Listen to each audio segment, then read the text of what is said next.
야권으로 좀 가보겠습니다. 근데 야권에서는 지금 이재명 대표보다는 사실은 조국 대표 거치가 더 흥미를 끄는 것 같아요. 뭐 이재명 대표야 뭐 당대표 8월 전당대회 나오냐 마냐 이제 이 얘기가 이제 관심이고 연임을 할 거냐 안 할 거냐 뭐 이게 관심인데 문제는 야권의 구도에도 그런 변화가 생기는 건가? 이재명 대표가 아닌 조국 대표라고 하는 분이 정말 야권의 대안으로 가능한가? 물론 이제 사법적 리스크는 분명히 있으니까요. 그러면 민주당이나 친명계에서는 조국 대표를 어디까지 우리 편이라고 생각할까? 아니면 이제부터는 저기도 경쟁자로 보고 견제가 갈까? 뭐 이런 것들이 좀 재밌는 포인트 같아요. 조국 대표의 미래는 어떻게 될까요? 제가 보건대는요, 민심을 받치우지 않는 정치적 위상은 사상 누각이에요. 저 여론조사하는 입장이니까 항상 그런데 장기적으로 보면 그렇게 갑니다. 조국 혁신당은 이번에 범민주계의 분할이에요. 범민주계의 분할로서 절반 가까이를 먹은 겁니다. 범민주계의 그걸 민심이라 할 수 있냐면은 어떤 그 당심이겠죠로 봐서는 그 위상을 갖는데, 그러면은 이제 국민 전체의 그 민심으로서 놓고 본다면은 조국의 위상이 어느 정도인가. 선거 끝나고 나면은 총선까지는 선거에서 이길 것인가 말 것인가, 몇 석 얻는 것인가.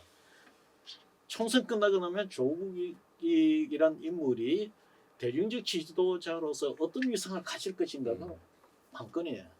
실제 조국의 운명을 결정짓는데 가장 결정적인 것은 차기 대권 주자의 반열에 올라서느냐 문제예요. 근데 아까 이야기했던 동일한 여론조사를 해봤더니만은 범진보 야권 차기 대권 주자에서 이재명이 38.7%가 나오는데 예. 조국은 9.5%가 나와요. 저는 조국 대표가 저기 두 자릿수 때에 따라서는 이재명 대표의 절반 정도까지는 이래 따라서 위협하는 위상까지 올 줄 알았는데 9.5% 정도밖에 나오질 않아요. 그러니까 이건 무슨 이야기냐면 일반 국민들이 볼 때 조국이라는 존재는 하나의 윤석열 대통령의 어떤 국정 운영에 대한 반발로서 민주당 내의 일정 부분 비율을 모아주었지, 조국에 대해서 이 사람을 당 대표를 어떻게 뭐 국가적 리더라든가 어떤 그 이후의 정치적 역할에 대해서는 조금 다른 시각을 갖고 있지 않는가. 그러면은 그런 힘을 받쳐주지 못하는 상태에서 조국 대표가 조국 혁신당을 끌고서 뭘 헤쳐나간다는 것은 대단히 어려움정할 것이다. 아마 민주당 입장에서는 그걸 딱 보고 있을 거예요. 이거 38.7 대 9.5는 민주당 지지층 내에서요? 자, 아니면 전 국민? 민주당 지지층으로 내려가면 어떻게 나오면은 예. 79.7 대 7.2. 아. 그다음 물론 조국 혁신당에 가면은 56.2 대 29.4. 지금 조국 혁신당도 이재명이 예. 56.2, 조국은 29.4%예요. 아무래도 여기에는 이제 조국 대표가 이제 지금 항소심에서도 유죄 판결을 받아서 현실적으로 차기 대권 주자가 될 가능성은 굉장히 희박한 것도 아마 좀 현실적으로 가능성도 있지만은 국민들은 국회의원의 어떤 이상적인 이데올탈스가 있고 국가 그러니까 차기 지도자의 지자체장이나 대통령의 리더십 그것은 이 성격이 좀 달라요. 그래서 조국은 이렇게 보면은 국회의원 그런 어떤 그 비판하고 견제하고는 그런 어떤 관료적인 그런 급으로 보지 통합적 리더십을 발휘하는 국가적 리더십의 이미지 메이킹이 안 돼 있어요. 야권 지지자들 사이에서도. 네. 예. 흥미로운 해석입니다. 예. 이제 사법 리스크가 제일 크고, 예를 들면 2심까지 유죄고 징역 2년이 나왔잖아요. 그러니까 파기환송심만 안 되면 거의 뭐 유죄 날 가능성이 높기 때문에 지지자들이 그걸 보고 있다라고 생각을 해요. 그렇죠. 그리고 얼마 전에 대법원의 소부가 결정이 배당이 됐는데 정경심 씨에 대해서 유죄를 내렸던 대법관이 소부에 주심을 맡게 됐거든요. 그런 부분도 영향을 미치고. 근데 만약에 파기환송심이 간다.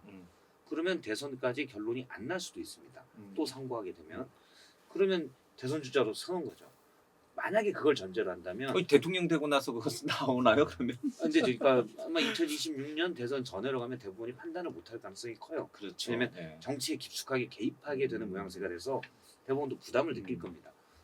그러면 만약에 사법 리스크만 벗게 된다면 조국 대표의 일단 그 내공이 가장 중요한데 가장 외부 변수가 있습니다. 그건 윤석열 대통령이에요. 윤석열 대통령이 이번에는 저는 일종의 게릴라전이라고 보는데 그래서 특수부대가 가서 이긴 겁니다. 게릴라전에. 근데 특수부대가 큰 전투에서 계속 게릴라전만 할 수 없잖아요. 전장이 그랬던 거예요. 그 전장은 누가 만들어줬냐? 윤석열 대통령이 만들어줬습니다. 너무 무도하게 했기 때문에 검찰 독재 청산이라는 아주 간결한 단순한 메시지가 통했던 거죠. 근데 대권을 잡는데 계속 그 메시지만 갖고 갈 수는 없잖아요. 근데 이쪽에서 만약 윤석열 정부가 계속 너무 못한다. 그러면 이 메시지가 계속 통합니다. 그러면 조국 장관이 그러면 이 메시지를 확장할 능력이 있냐? 제가 볼 때는 아직은 좀 부족해요. 왜냐? 얼마 전에 사회연대 임금제 내놨거든요. 제가 볼 때 황당무계한 내용입니다. 대기업 임금 깎아서 중소기업 더 주자는 건데 정부가 할 역할을 왜 대기업 직원이 합니까? 조국 장관이 너무 순진한 생각이다라고 생각을 해요. 그런 부분이 내공이 부족한 건데 근데 이제 내공을 쌓든지 아니면 이쪽에서 윤석열 대통령이 계속 게릴라전의 전장을 만들어주는지 그런 변수가 있다고 봐요. 근데 어느 정도 내공만 쌓으면 이런 얘기하긴 그렇지만 실질적인 거니까요. 외모도 좀 있고 그래서 기회가 올 수 경쟁력이 있다. 있을 거라고 봅니다. 알겠습니다. 이외에 뭐 이준석 대표 얘기도 좀 해야 되고 이재명 대표 얘기도 좀 해야 되는데 오늘 시간상 뭐 여기까지 하고 다음에 기회 있을 때 또 이분들 얘기는 또 추가적으로 하도록 하겠습니다. 오늘 대통령 얘기를 굉장히 많이 했는데요. 아무래도 총선 직후에 나온 여론조사가 역대 최저치를 기록하니까 아무래도 이 부분이 좀 관심사였던 것 근데 같습니다. 정말 대통령 얘기를 많이 했지만 애국심의 입장에서 어차피 대통령 임기가 3년이잖아요. 남았잖아요. 그래서 대통령이 이 국정기조를 바꾸고 잘 하셔야 됩니다. 그래야 나라도 좋죠. 물론 그렇죠. 예, 뭐 어느 정부든 간에 어느 대통령이든 간에 성공한 정부 또 성공한 대통령이 돼야 또 우리 서민들이 더 살기 좋은 거니까. 예, 오늘 말씀 잘 들었습니다. 고맙습니다.